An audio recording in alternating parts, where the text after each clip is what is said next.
Well, good morning, good afternoon, good evening, depending on your time zone. Welcome back to Goaldigger, live on LinkedIn. I'm Kate Luzio, founder and CEO. We have had a hiatus for the last week or so due to some scheduling conflicts, but I'm actually super pumped because we have not only the co-founder and CEO of Hive, John Furneaux, our first male guest on Goaldigger. So welcome, John. The pressure is on. Thank you, Kate. Pressure is totally on. And it's actually not for any other reason. I talk every week about the importance of male allies and everything that we're trying to do to advance women in the workforce through the Luminary platform. But you also have an incredible story and an incredible journey to share, and also just in being an entrepreneur. So we're excited to hear a little bit more about your journey, of where you came from and where you are today, certainly to creating and bringing Hive to the world, but then also some of the advice and tips that you're going to have for entrepreneurs and those that are doing it. And as a 3-year entrepreneur, former banker for 20 years, I'm excited to hear some of those tips because every day is tough. So welcome. So John, let's get right into it. Can you talk a little bit about, before we get into the Hive journey, just your journey and what you did that led you to start and co-found and create Hive? For sure. I think the thing that's most noticeable for me is that I speak to quite a few founders who always knew they wanted to be a founder or always wanted to be an entrepreneur. That's not my story at all. Nobody from my immediate family, parents and grandparents had sort of run their own business. It wasn't something that I had seen, wasn't something that I understood or was used to or thought I could do, if I'm honest. And my journey was very much from seeing sort of real problems myself, and entrepreneurship being the sort of only way to really attack those problems, right, from a product perspective. So for my journey, I did traditional consulting and professional services like you did yourself, Kate. Then onto a startup that I joined in the space of helping teams work well together. And then ultimately I was, excited about the problem and wanted to solve it a certain way. And that's where my own journey started, because I wanted to, help teams work together rather than me having been, a child Elon Musk, if you know what I mean. Well, I tell people all the time. I mean, I wrote the business plan for Luminary in March of 2018. Sorry, my days get confused with the pandemic. If you had asked me in February of 2018 if I would have wanted to start my own business, I would have laughed. That was nothing I ever thought that I could do. I didn't think I had the tools to do that. But I want to dive in a little bit, because you were in the professional services consulting world for a while, and then you go and work for a startup, right? You were employee number 12, I think, at the time. Yes. Did that foundation of working at a startup actually inspire you to say, I could do this on my own? Or was it the long days and the long nights and I don't want to do this for someone else, I'd rather do it on my own? So it was invaluable to have joined a startup. And on that note, and from people's careers perspective, I'm tremendously grateful for the training and the learnings that I got from my professional services career. And I don't know what you would say, Kate, but I think the reward of joining a startup, right, it is just so complete. It's so wonderful. And 10 years ago, that decision was one of, do I want comfort, or am I prepared to earn no money, have tremendous job risk, lack of job security, et cetera, et cetera. And I just don't think that's the case anymore. I'm not smart enough to know why that is, but it certainly seems to me that folks who are able to look at joining, let's say, a post-Series A or post-Series B startup, from a benefits and pay standpoint, it's normal. Right. And from a security standpoint, depending on which one you choose and what stage you choose, I would argue that your job is absolutely secure for the length of time that you would expect to have at any normal job, right? Whether that's 3 years or 4 years, and obviously it's lovely when you stay somewhere longer, but I don't think anybody would require when they took on a job that they should know they can have it for more than 4 years, right? That's quite a long time in our lives, Yeah, it's interesting. I think that idea of security and comfort and stability, I'm a Gen Xer, so that was always something that was that's what you did, right? You had the Sure. job, you worked to the next level, you got the next gig, you got the next promotion. And when I took a step back, and I started my career working at a startup. So I love Oh, that. interesting. Yeah, which is very interesting because I worked in the original internet boom, right? The .com before the bubble burst. I was working at a great startup. I had amazing opportunities, and I said, you know what? This is a little unstable. I want to go unstable. Sure. I want to go and work for a more, kind of get that comfort level and get some financial means. And then here we are, 20 years later, and I'm running my own company. But so you're working, you're busting your butt. You decide that, and you like the startup world. What led you to actually creating Hive? And you were the original writer of the code for Hive as well. Yes, very bad code writer. Yes. So what? So I think, Yeah. sorry, go on. No. What led you to do that? I really wanted to help people. I love the idea that we're better together. I love the idea that we can accomplish things in a group that you can't accomplish alone. I've always been inspired by things like, the putting a man on the moon, or you know what I mean, like these things that we do together, right? Building the highways, building bridges, and I think that's a terribly exciting way to spend your life, helping people work well together. And I think so often our endeavors as groups are stuffed by something that we can't control, right? They're stuffed by admin, or they're stuffed by the busy work, right? A group of people is generally, people have excellence, right? They might be a charity that is excellent at getting food out to people, or it might be a governmental organization that's fantastic at ensuring that people are looked after or safe, or police or fire. And I believe that it is very important that we put tools in those groups' hands that allow them to focus on what they do best, and not do the admin and busy work. And that's where Hive came from, right? It's the belief that, I have this analogy that we want to be not the actors on stage. We want to be the men and women in black that get the stage ready and make sure everything's good so that the actors can shine. That's what we care about at Hive, right? That's what we believe in.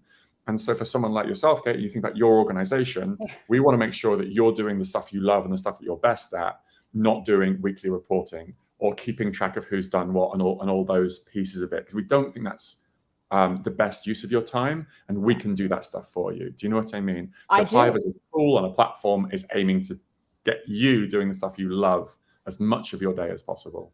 And making the organization from the founder, the CEO, all the way through much more productive. Yeah, exactly. We want to get places at pace, right? Life is not eternal. We don't have all the time in the world. So, depending on what your own mission is, right? You could be a small agency that wants to win more work, get more clients, do more designs, create amazing brand experiences. You want to get on with that, right? You want to get that stuff done. And if a tool like Hive can make sure that your approvals are super quick, to make sure that it's really clear what you need to do today, all those very important things, help you run great meetings, you can spend more time designing. And that's what I find exciting, is getting you back to the stuff that you love, Oh, believe me, as a small, self-funded small business and a founder, absolutely, because you can spend hours of your day. And by the way, this isn't just for founders, right? This is for any company. You could spend hours of your day just doing these tasks that, if you automated them through a program and a platform like Hive, can give you back so much time to be not just productive, but I think working with your teams, working with people, talking to clients, whatever that is, that you do in your role. So, but I have to ask, because you talk about better together, which I love. Where did the name come from? Oh, I know where the name came from. It came from my mother. I asked my mother, and in the way you do when you're sort of like, I don't know, acting like a teenager. I'm like upstairs. I'm like shouting downstairs to my mother. I say, Mom, what animals work hard? And she says, ants. I thought to myself, ants. Ants.com. Would you use a project management platform called ants.com? I don't know about you. I don't think probably not. Don't vibe with me. And I was like, Mom, another one. She goes, bees. And bees.com doesn't work. And then it dawned on me, I was like, oh my God, but bees work in a hive, huh? So for me, the idea is, I was thinking about animals that cooperate and that do well because they cooperate. ants was close, bees was the right one. So I love the idea that we are providing a home for people who are working together. That's where the name Hive came from. A home where people are working together. And so let's talk about the goal, right? Because we became familiar with Hive at Luminary because one of your incredible women, Michaela, came in and said, this is what I do. This is my business. And our tools are all to try to figure out how do we work with, advanced women in the workforce and our male allies like you. But we had not heard of it. And that's not uncommon for us. We are a small business. And then once we started hearing more and more, it was, okay, this sounds pretty amazing. And we work with so many small business owners and founders that need tools like this. What's the goal, the ultimate goal with Hive? What do you want to achieve with it? So Hive, it's quite important to me that Hive isn't really owned by me. It isn't even owned by our employees. Hive is the first platform ever that's built democratically. So anybody who chooses to join Hive just earned their own vote at the table. And each week, the items that win the highest votes, that's what we build. So essentially, when you sign up for Hive, compared to any other platform you join, wow, you have to hope that the thing that they believe is the thing that's useful to you, not a Hive. At Hive, you're just voting exactly the same way as in a full-blown democracy. So all you need to do is be confident that you're using it in the same way as other people. Because if you are, your voice is just as loud as the biggest, shoutiest person in the room. And you're a product manager at Hive, right? You're going in, you're voting on what you want this week. And if other people agree with you, that's what gets built. We're essentially just the engine that allows you to build the perfect tool for you. So truly, when we think about better together, it's not just I'm making you more productive and efficient as a company. Us, meaning your customers, whoever you are actually able to be decision makers in a sense, because I'm saying this is what I want you to develop. This is what I need. 100%. And if enough people are around the table are saying yes, yes, yes, you guys go and build that. 100%. Like I said, we're proud to be the stagehands. It's not our show, right? How fun! By the users, for the users. We're just the people who organize the developers and get it all together, And that makes it, I think that sounds very fun from working within the company, right? I mean, you must also be able to see what things and where they weigh and what customers are asking. I can only imagine that's probably a conversation over a pint or something, but yes. But so that's amazing. So there's a couple of questions that are coming in through the chat, which I always love. And I'll ask two. We're not going off topic because it's still related to Hive, but you are the co-founder and the CEO. What has been the hardest decision you've had to make thus far?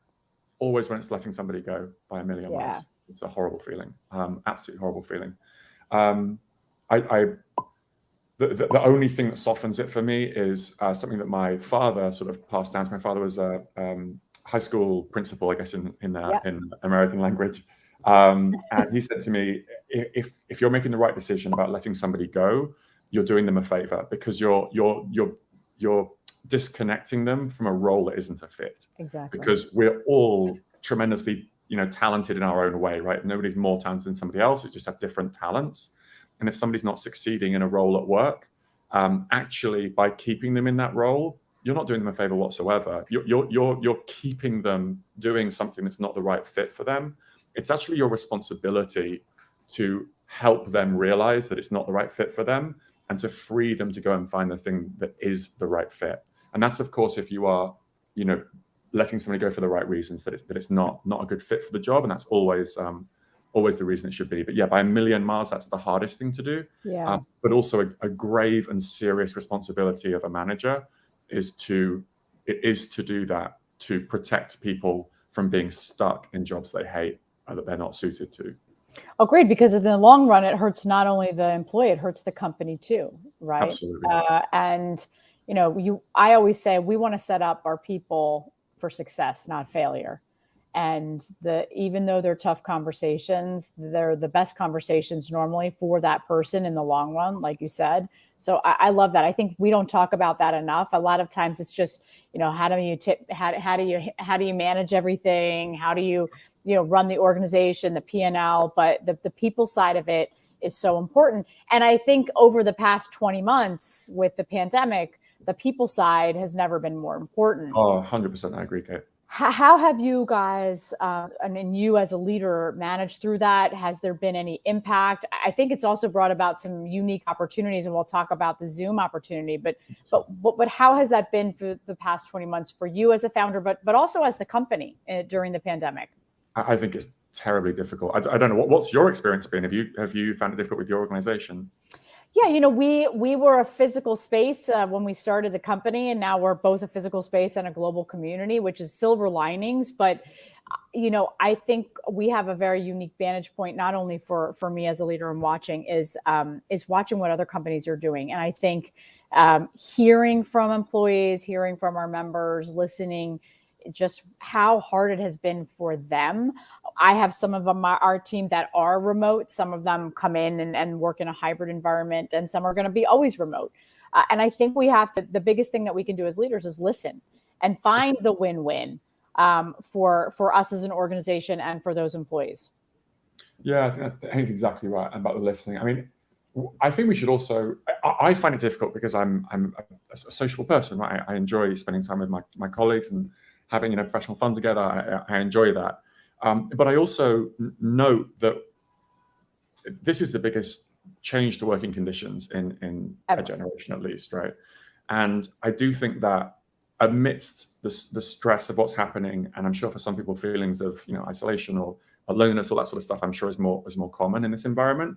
We should also recognize that for certain life conditions, this is a wonderful, wonderful step forward, right? We think about people who are looking after children or who are caring for an elderly relative. There's many, many circumstances in life where forcing somebody to be physically in front of a computer next to all their colleagues from 8:45 to 5:30 every day simply made life almost untenable in retrospect. And I think it is important that it's perhaps a pity we couldn't do it without a global pandemic, but I think we should feel excitement that we have just made the working world a lot more doable for a lot more people. You know what I mean? Oh, 100%. And I think we have to make sure, whether we're Hive, Luminary, JP Morgan, whatever company size, is we don't go back to what we were before the pandemic. I think there was so much management by activity versus management by outcome, and looking at different ways that we can support our employees, but also make them much more productive, right? And you all have found very unique ways, in particular over this pandemic, to invest in the company, invest in new tools, but also get new investors. And Zoom, which I think I use Zoom as a verb now. It's kind of like when Google started. I'm like, are we zooming in? It's like I use it all the time. Zoom invested in Hive earlier this year. Why, and what did that mean for your business? Oh, I mean, it's a breathtaking compliment, right? I've always massively respected Eric Yuan, the leader at Zoom. If you read some of the stuff he writes, he's the most humble, decent, thoughtful, collaborative. He's just a really good human, right? Even separate from his successes at Zoom. So of all the corporate giants that I would have been most excited to be, to have as part of Hive, I would choose Zoom. I'm so proud of what they've accomplished, and I think the product is a wonderful product. What does it allow us to do? Of course, it gives us special relationships within Zoom. As an example, we're one of the first developers to have released an app inside of Zoom. So if our conversation today was on a Zoom call, I can have my Hive meeting notes literally there inside of Zoom, and that's a wonderful experience that I use every single call. And then, of course, it gives us access to the Zoom community of partners, right? There's obviously a huge number of folks around the Zoom ecosystem. They've got a huge B2B presence.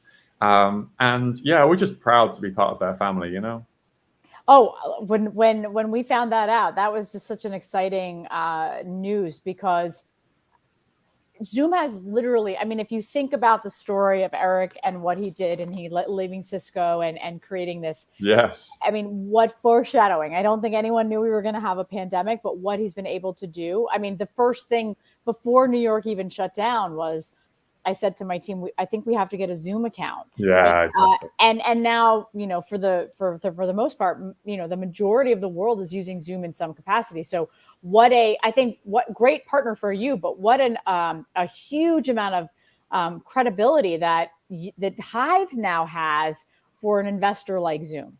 Yes, I think that's exactly right. And thank you for your kind words. Obviously, we were beaming with pride, You should. I think it's a huge accomplishment. And even though there's tons of capital in the market, I've heard him speak once, and everything that I know, he's very focused on the right investment. So clearly, shining star in Hive. I want to kind of flip the script a little bit and talk about advice that you would have to entrepreneurs starting a business. I'm sure you have lots, but if you could share some of those bits of advice, and I would say from the perspective of, I work at a startup, because you did that for so many years, and then now running a startup and starting that. Well, I think advice is always really dangerous, right? Because everyone's pathway is different. If it's okay with you, Kate, I would go just even one step earlier. Somebody who's already on their journey making a startup has already won, right? Once you've cracked in, you're going to do the best you can. It might go well, it might go badly. There's a wonderful quote about, it's the fear of failure that's the problem, right? Just go try. No one's going to judge you if you fail. For me, the most interesting thing is folks who are thinking about doing their own company, and they always say to me, "What made you decide to start Hive?" And the thing that is so strange, I don't know about your journey, Kate. I never decided to start Hive. Yeah. I just worked on a thing I was working on, and it snowballed into what we have today. Yes. And I think that's so important, because people think they need to make this big decision, and they don't. Imagine that they think that there's a much better way to walk dogs in the city. The only thing you need to do first, go Google for a name you might want, right? Doggywalks.com. Okay, go see what's available and buy yourself a domain name, and then go and find a website builder and see if you can, you know what I mean, put something up there. And then call your friends and ask if anybody wants you to walk their dog for them. You know what I'm trying to say? Yes. There isn't this big, well, it wasn't for me. There's no big moment where you put your whole life on hold and do something different. Just ask yourself, I'm such a big believer in bite-sized chunks. Ask yourself, what's the next step I could take that would take less than 30 minutes? And suddenly that terrible procrastination that we all feel sort of floats away if you know that you'll feel accomplished. If you just do that 30-minute first task, and make sure you stop there, right? Yeah. You said to yourself, if I do this one thing, I'll be proud of myself. Stop there.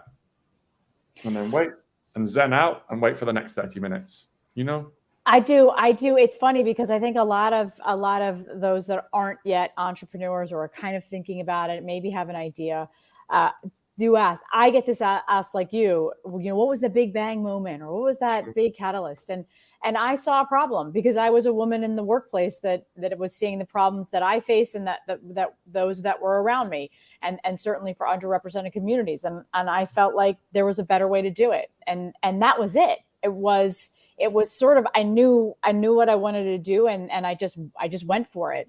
I think there is, back to something you said earlier, there's obviously a lot of business owners will ask, or potential business owners will say, well, I can't do it myself. I don't have the financial means. And I think that's something that people have to take into consideration, right? Whether it's a side hustle for a little while until you can get it going.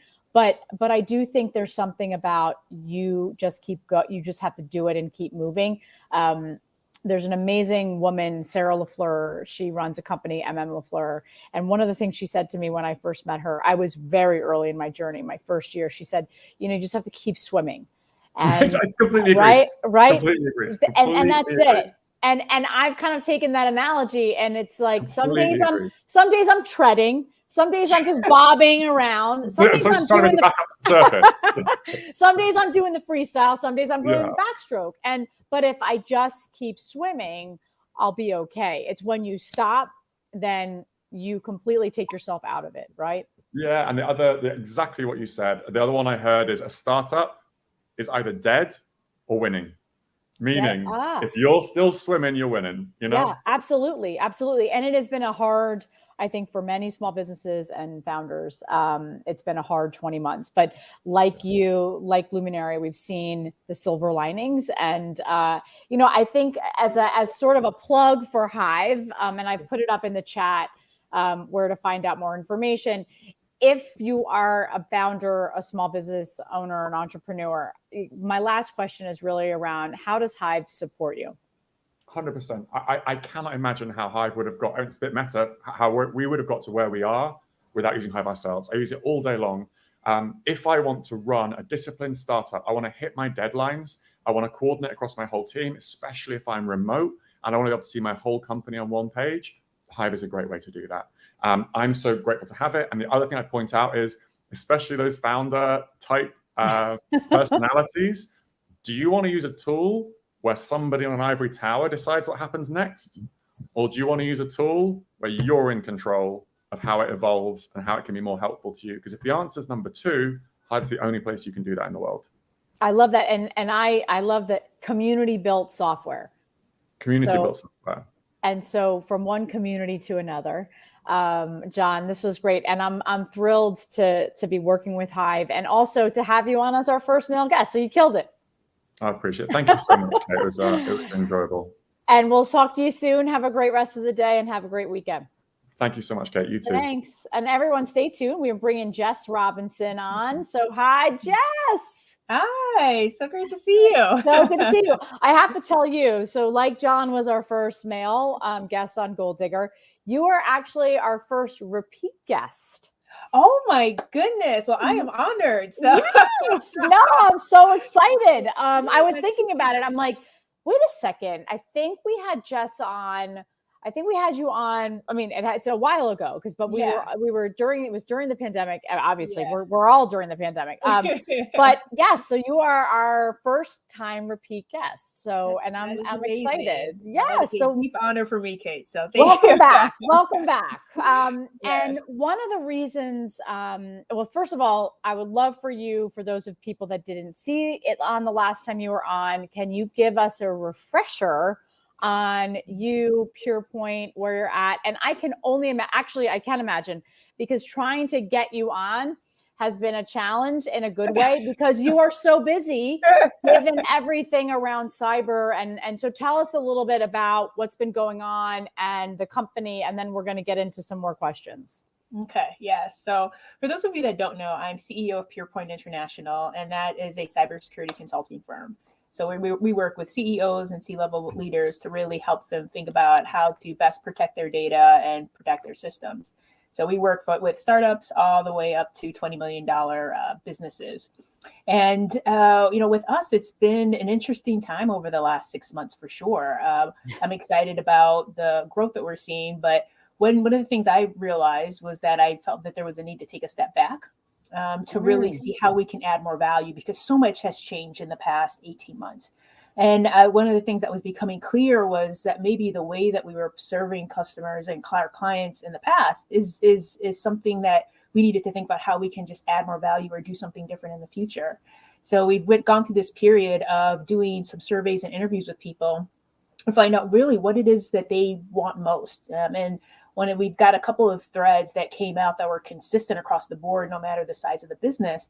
And I'm excited that we're kind of in this process of going through, looking at everything we've been doing in the business, all the different ways that we've been working with organizations to go, how do we just add this in, these few things that companies are saying that they want without a doubt? How do we just add this in and just make it something that is just this added value for working with us? And so I'm looking forward to 2022 and sharing more about this. But it's been an interesting time. So, but nonetheless, extremely busy with cybersecurity and working with our incredible team and clients. So I want to unpack that a little bit, because we just came off of the prior session with John Furneaux, who's the co-founder and CEO of Hive, and founder, right, tech platform. And one of the things we were talking about towards the end is around being whether you're a founder, whether you're an entrepreneur, whether you're working in a company, we have to all keep swimming. Mm-hmm. It is really hard to take a step back because we're go. How did you come to that realization and actually make that decision to take a step back and say, okay, let's kind of regroup here? Yeah, it first started with me personally. I went to visit my parents for 2 weeks in May, and I realized on that trip that I had, like, for 18 months straight, except for the 3 nights I was away from my brother's wedding, I had spent every night in my apartment alone. And to be with my parents for 2 weeks, to be in just the same space as other people, to be with, of course, people I love, to just kind of do day trips with them to different places, it made me realize that there was something missing. And when I came back to my apartment, I looked at my apartment and it just seemed so small. Yeah. And I immediately started purging my apartment and just realized that there was something that needed to change, and it needed to start with me. And so as I started to clear out my own space physically, but also internally, and really taking time for myself, really being more intentional about self-care and meditation, that really then went into the business as well. And that really caused me to look at the business differently, to go, are we really having the impact that I want us to have? And the answer was no. So to be able to do that, I just needed to take a step back so that we could all move forward together. So when you were spending all those nights in your apartment alone, and I think this is the other thing, one of the things that we've found, or at least I've found, is when you're at home, like many of us are, even if it's still hybrid, you don't ever stop working. Yeah. Right? That's it. Yeah. Yes. And so, it's interesting you say that, because I think one of the things that I also realized, as I didn't consciously realize it at the time, but I realize it now, is that I was at a point of burnout a bit. And so I needed to just take a step back for myself. But also, I think that there were, what I learned about, I did this from really May, for that couple of those weeks off I was with my parents, and then continued it through the end of August. It wasn't until August that I realized there were also certain things within the business that I personally didn't want to do anymore. That I really wanted my team to leverage. I wanted to leverage my team to do some of these things. And I think that it was just this kind of aha moment in multiple different ways about how best to just kind of move forward in this way, in this situation. But it's a tough thing to have that realization, because we are, I think a lot of founders, a lot of entrepreneurs, business owners are that type A, I control everything. And it's being able to relinquish a little of that control. Yes, which is very hard. It is so hard. Yes. Absolutely necessary. So the other thing that's sort of, I think, and maybe I'm wrong, but you'll have to correct me here. And for those of you that are watching, I know Jess, so I feel like I can ask her some tough questions. Yeah. When you took that step back and sort of allowed yourself to sort of like reimagine what this could look like and impact, is that where you got involved with the Verizon Small Business Digital Ready platform? That was a wonderful opportunity that came through. So, and I'm grateful to that. And I know Luminary was involved, so I'm very grateful for that. And it was wonderful, because during that time of kind of me reimagining myself, and again, just going through this process of what really, adds most value, to be able to be a part of that project and to be part of adding that core value to a group of entrepreneurs was really, really great. And it was very exciting. And to go through that process, it was one of the projects that I was working on, because I was trying to delegate, but that was one project I definitely wanted to be involved in. So it was really exciting. I think what I could say is working on that project helped me to really connect to what it is I love most about what I do, and again, really adding value is the biggest thing. So we, as you mentioned, and I should have mentioned, for those of you that don't know, Verizon launched a huge initiative and program to reach 1 million small business owners by 2030 in hopes to make them digital ready, which is a lot of different things, right? One of those components is cyber and security wise, and Jess is a small business expert on the platform. when you think about small businesses that are sort of wading in the water and have no concept because they're focused on running their business around cyber and security, can you just talk a little bit about some of the advice, or at least little teasers on some of the advice that you're giving on that platform? Because I think it's also kind of a really great, like, not just a pat on the arm, like you are one of the experts in cyber and security on this platform, which is going to reach a lot of businesses.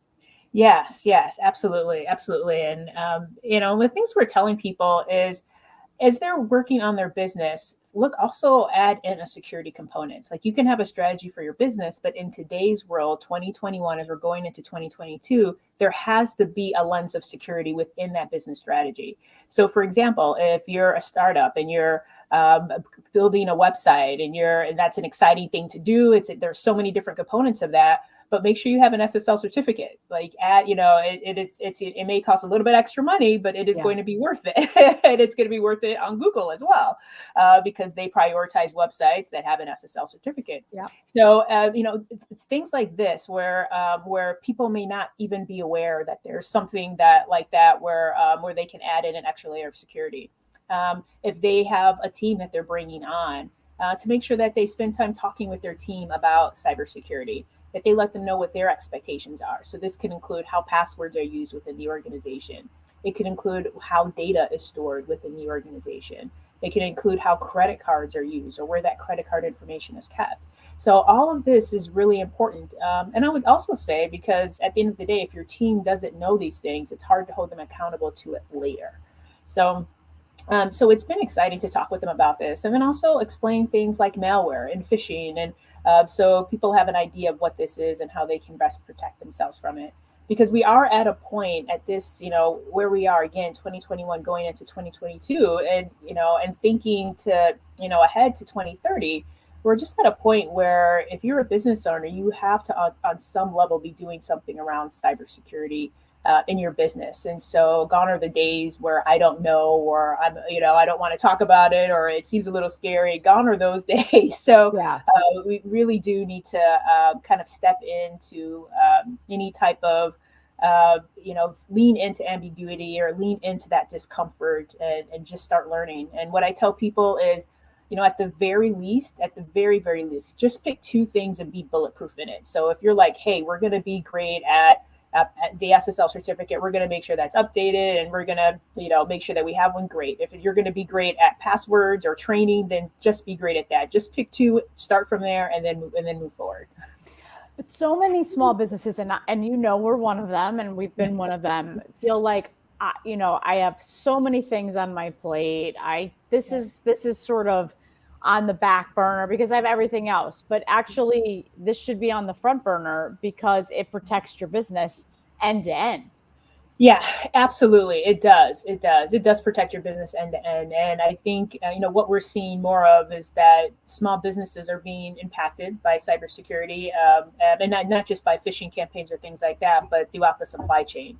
So clients or partners are asking people to complete vendor risk questionnaires, which can be quite lengthy and challenging to complete. And it's something I've seen in 3-person companies, 1-person companies. And so it's one of those things where it's just, no matter what, it's challenging for an organization. Yeah, as you know, our Luminary's Chief Operating Officer and General Counsel, Erica Lerner, who is amazing, is on maternity leave. And as much as she's checking in, and if she's watching, she shouldn't be. She should be focusing on her new little baby girl. Yes. Well, she's watching. Hi, Erica. It's overwhelming because as your business grows from small to medium, that your challenges and your potential problems can grow too. So starting earlier, and I think there's a financial component, Jess, that people think, well, I can't afford this. And as you mentioned, even just getting that SSL certificate, it's a little bit more money, but in the long run, it's better. When you think about cyber and security, and whether you're this, small business to the $20 million business you talked about, are there, I guess, opportunities or options for everyone depending on that size of the business? There are, and that's one of the things we're really committed to is that no matter the size of the business, that there's an option for you. And so we're looking to introduce those options in the future because at the end of the day, this is something that's important for all businesses, no matter your size. And people, it is important for people to be informed and aware, and for them to not only be able to feel confident in that, but for them to be able to communicate that to their partners and to their clients. And even right now, what I tell people is, if you're not sure where to start, just think about a password manager, having one of those. Think about a virtual private network and you start utilizing one of those, particularly if you're traveling a lot. I know conferences have started, some are in person, some are virtual. If you happen to be spending time in hotels or traveling internationally, always a really great thing to do. So. No, I remember the first time we talked, like right when the pandemic broke out, we had a session with you, a workshop at Luminary. And one of the things you said was turn off your Wi-Fi when you're walking around because it picks up all these networks. And honestly, you're not focused on that. And now I'm hyper focused on that because you just never know. And I think now everyone's online because of the pandemic, right? Yes. So I can only imagine, and even though you've taken some time to kind of step back and figure out, how do you make the most impact, that has exacerbated sort of everyone's needs because everyone is now online. Yes, no, absolutely. And, and the interesting thing is we have so many people online now, but what's also happening is that in the next, we can say 10 to 15 years, there will be 3 billion more people getting online that right now don't have access to the internet across the world. And so, when we look at these global numbers, when we start to think about the impact of that, there's just this even more increased sense of urgency around how are we as individuals just thinking about how are increasing our own knowledge around cybersecurity, not just for our businesses, but for our own personal lives, for our children, and for this fast changing world that is being led, in terms of technology and how fast technology is changing. So. Wait. Say that stat again. 3 billion. 3 billion. Yes. In the next how many years? I would say 10 to 15 years. That number has changed a bit over the past 5 years, but there is a huge gap, a number of people that are offline right now, and other parts of the world. And while more people in the Western world have gotten online, there a lot of people in other parts of the world have come offline. And so, but nonetheless, that stat though of 3 billion more additional people getting online, particularly as the population of this planet continues to grow, will be 3 billion people. Yeah. Well, and I think kind of in addition to that, you have so many more small businesses starting around the world. I mean, I read a stat the other day and this is more related to women and women-owned businesses, but when you look at the number of women-owned businesses before from 2019, it was 1,800 a day. More than 60% of those were being started by women of color. Right? Remarkable. Yeah. Now, obviously, the pandemic has forced a lot of businesses to close. More than 100,000 small businesses closed in 2022. I mean, in 2020 for women. But on the bright side, we have seen a 27% increase overall in the number of new women-owned businesses. Part of that's necessity. Right? I lost my job or I left my job because I was done with corporate and I wanted to start something. So with the amount of new small businesses, helping them get prepared, making sure they're protected is only going to grow. Absolutely. It's only going to grow. And so it's very much an exciting time, I think, in that way. I love the stats that you just offered up because it's an exciting time for new businesses, an exciting time for women in this way. But it's only going to grow. But what that also means is that as individuals, we have to increase our own knowledge as well. We have to be able to know and feel confident about how and what we're doing around cybersecurity in our business, and also be willing to make investments into cybersecurity, even if it's a small business. You can be a small business and as a 1 or 2 person company. And again, there are definitely things that you can do. It's just thinking about it from the beginning, and then growing from there. And I'm also thinking about companies that are building products, that are, have developers, but aren't sure about how to think about weaving security into the products that they're building.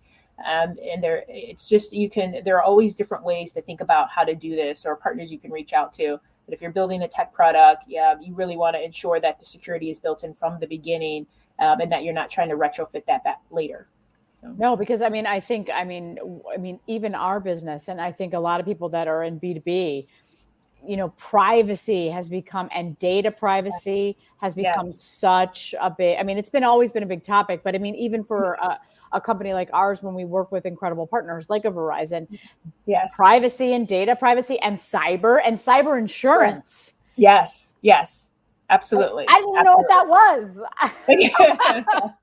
Has become, and so if you're not protected yourself, and then you're trying to work with these businesses and companies, that's going to be a requirement that they have for you. Yes, absolutely. It will be a requirement that they have, because they are held by, different regulations that they are required to meet, and through their vendor risk programs, ensuring that everyone that they're working with across their own supply chain is secure. And so that's exactly right. If you're a B2B organization, it's so important to be thinking about not just what you're doing, but also, I would say, your own vendors and what they're doing. But you want to be able to meet your clients' needs. You want to be able to build trust. You want them to be able to know that you're doing everything you can from a security and privacy perspective. Yeah, and not lose out on that opportunity because you're not doing that, right? Absolutely. And like you said, it's better to be prepared than have to unravel something and build it back up, because that only costs time and money and resources that in the long run will hurt you, versus if you get prepared and look ahead, right? If that's part of what your business model is, then you just get prepared. And, I'm going to go back to the Verizon platform for a moment. I think some of the information and tips in the workshops and that you share is around doing that for small businesses, whether you are thinking about it or you're in it, you're a solopreneur, you're making your first hire. All of those components, it doesn't matter really what size you are. It's about getting you really prepared and protected. When I read about Verizon's initiative first, I was like, digital ready. In my mind, it's like, e-commerce, right? DTC. And then you think about digital as a whole, and it can be really overwhelming as a founder. So when you think about and you are talking to a founder who does get overwhelmed, if someone's just starting out and thinking, I don't even know how to go about even thinking about this, what's kind of a good route?